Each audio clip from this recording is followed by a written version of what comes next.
Welcome back to the Political Pulse 2.0. Tonight, we're diving into a pattern of decisions by the Democratic elite that some say reveal a troubling gap between the party and the people it claims to represent. From gutting the middle class during the 2008 housing crisis to sidelining popular candidates, the Democrats' actions seem to clash with their stance as champions of democracy. So, how did we get here?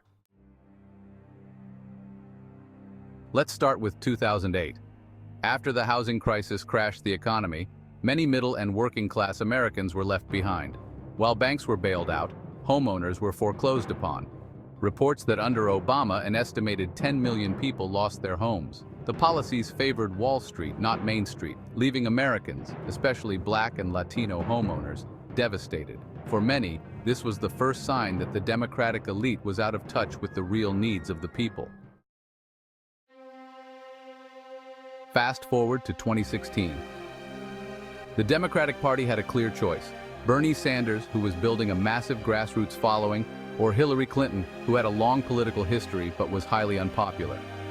According to Gallup, Clinton was one of the most disliked candidates in modern history, yet Democratic leadership threw its weight behind her. WikiLeaks emails revealed party insiders working to undermine Sanders, despite his popularity. The primaries showed an elite-focused stance that many felt ignored the will of the voters. Despite clear public support for Sanders, the Democratic elite sidelined him, effectively handing the nomination to Clinton. The result? A Republican victory, as a disillusioned public either voted for Trump or stayed home. The 2016 election demonstrated how the Democrats seemed more focused on maintaining party control than listening to their base. But the pattern didn't end there. In 2020, Bernie Sanders once again emerged as a leading candidate, with a broad coalition supporting him across the country. But Democratic figures seemingly concerned with his populist and popular messaging among the base quickly rallied behind Biden instead, a candidate who was showing clear signs of cognitive issues, likely due to age, thus sidelining Sanders once more. This was another clear moment where the Democratic leadership pushed their preferred candidate, ignoring the momentum behind a different vision for the party.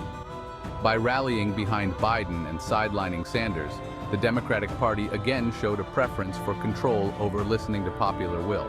And while Biden did win, his administration has struggled to connect with voters deeply impacted by economic and social issues, showing once more how out of touch leadership can be. And now, here we are in 2024. With Biden showing signs of decline, voters were once again asking for a primary, hoping for fresh leadership. Instead, the Democratic elite pushed Kamala Harris, a candidate who struggled to gain traction and whom historically failed her presidential bid in 2020. Once again, the party closed ranks, ignoring calls for a more open, democratic process. This election saw Harris lose so badly that Trump managed to flip traditionally blue states to red, an outcome that shocked many. Another thing to consider is that we're in the age of social media, where nothing slips past the public eye. The days when legacy media and elite forces could control the narrative are gone. Today, every opinion, every fact, and every misstep is out there for all to see and judge. You can't hide uncomfortable truths or convince Americans to ignore what's right in front of them. Look at Biden's cognitive decline, or the letters from high-profile figures suggesting he stepped down, or the avoidance of a true Democratic primary process. It's all visible, and clearly the public hasn't turned a blind eye. This was no ordinary loss. It was a historic shift, signaling a massive disconnect between the Democratic leadership and their base. For many voters, it was a moment of realization, seeing the party that claims to protect democracy engage in what appears to be a pattern of undemocratic decision-making. So what does this pattern tell us? In a time when the Democratic Party calls for safeguarding democracy, they seem to be engaging in top-down, elite-driven decisions that undermine their own base.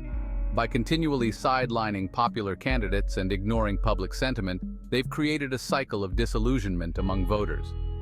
The Democratic elite's focus on control over representation seems to be driving more and more people away, with many asking, is this party really about democracy?